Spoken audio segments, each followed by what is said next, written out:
Just a few weeks ago, I was sitting in a salon chair, foils in, under the dryer, and ended up recovering $2,000 from a software company that had already told me no. All it took me was 10 minutes of my time, and I had $2,000 sitting back in my bank account.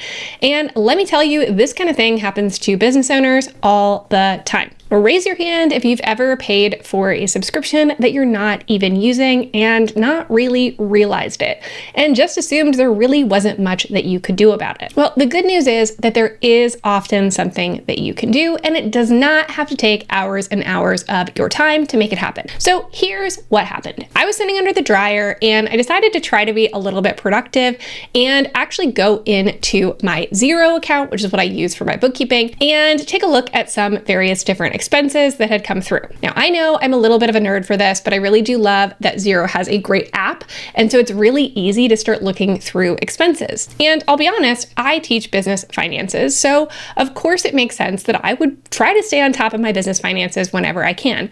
However, I am not immune to mistakes either. So as I was looking through these expenses, I saw one pretty big expense for a little over $2,000 come through my account. And it wasn't something that I was expecting. I knew what the software was, but it was something that we stopped using about 6 months prior. However, I kind of forgot to go in and cancel the subscription. And this was one of those subscriptions that was annual. I paid it up front so that I would save money.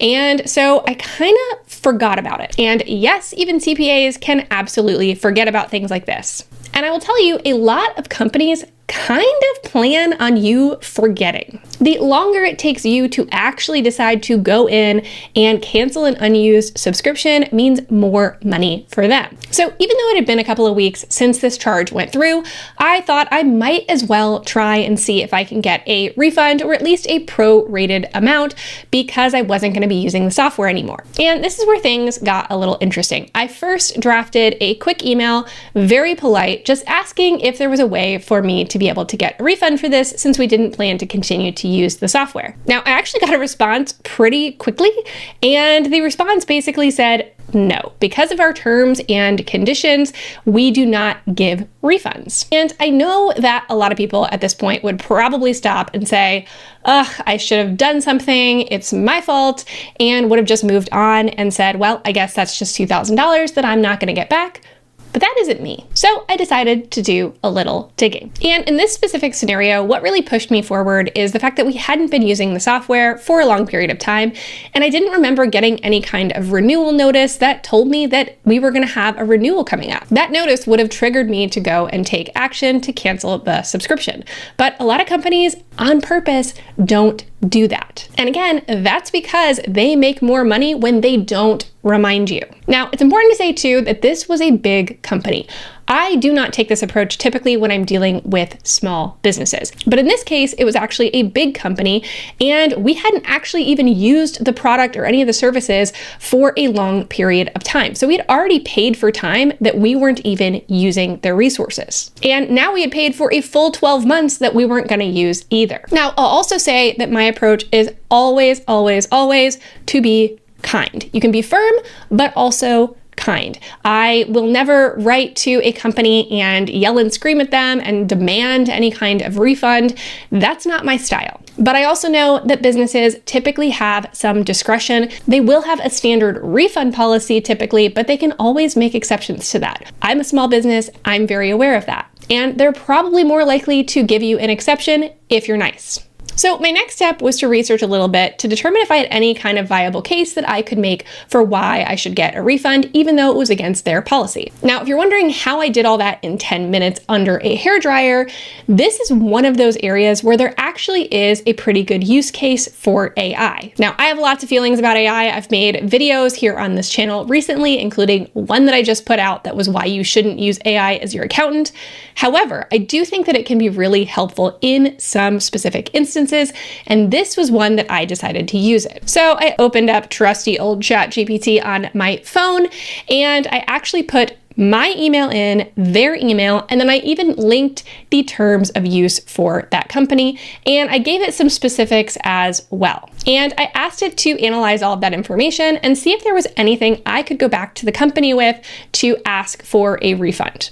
And ChatGPT noticed something that I didn't see in their terms of service.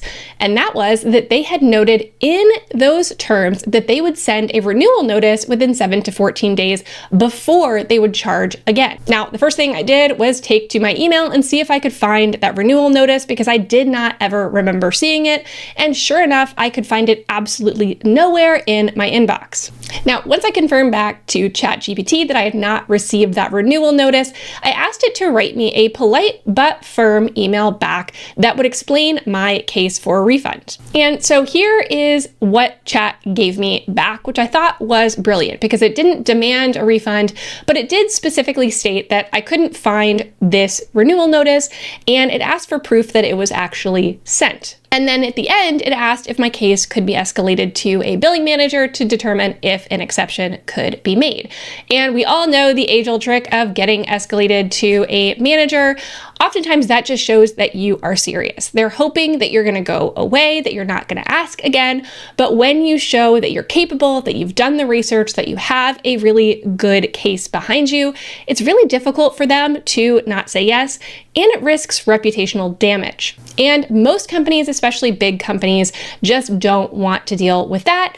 And that's how you're going to end up getting your money back. So in this case, literally while I'm sitting under the dryer, I send this email back, and it was later that day that I got the response that they were going to go ahead and give me a prorated refund. And I gotta be honest, it felt pretty good to get that refund while I was busy doing other things like getting my hair done, and I felt considerably less guilty about the amount that I spent on that. Now, whether you decide to use AI for something like this or not, I will say that it is often worth the ask. A lot of us don't even go the step to ask. We just consider it to be a sunk cost, and we don't even try. And there is a lot of money that is being left on the table by small business owners who take this approach. Now, this is another one of those ways that I talk about all the time about how to find hidden money in your business. There are things that you're paying for that you really aren't utilizing, and you can save money just by canceling those subscriptions and possibly even getting a refund for amounts you've already paid as well. It is worth the ask. I highly recommend starting with a subscription audit. Look at your last 60 to 90 days of subscriptions and determine if those are all things that you're still using or if you want to cancel or potentially downgrade.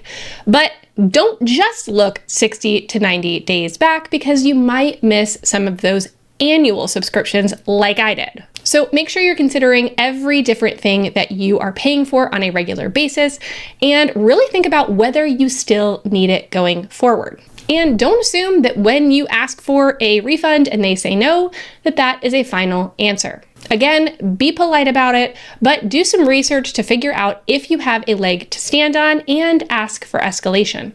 And step 3, this one's completely optional, but it can be a helpful tool. You can utilize AI to both do some research for you and to help you write the email. This is probably a process that I could have done myself, but would have taken me a few hours versus the 10 minutes that it took me to do sitting under a hairdryer. So I'd love to hear from you below. Where have you gotten a refund for something when they initially told you no? Share your stories so that you can encourage other people to make the ask. And if you're interested in finding more ways to find hidden money in your business and really get control of your business finances, make sure that you are subscribed to this channel because that is what we are all about. And if you're not sure where to start with your business finances, definitely take our Profit Path Diagnostic. This diagnostic asks you some questions about your business and then gives you personalized recommendations on what you should do next, including a full color multi-page PDF that is just for you. And it only takes a couple of minutes to complete. Check it out with the link on screen or go to jamietrull.com/profit path. And if you want to hear about where I don't recommend using AI in your business, well, that's this video. Make sure to check that one out next.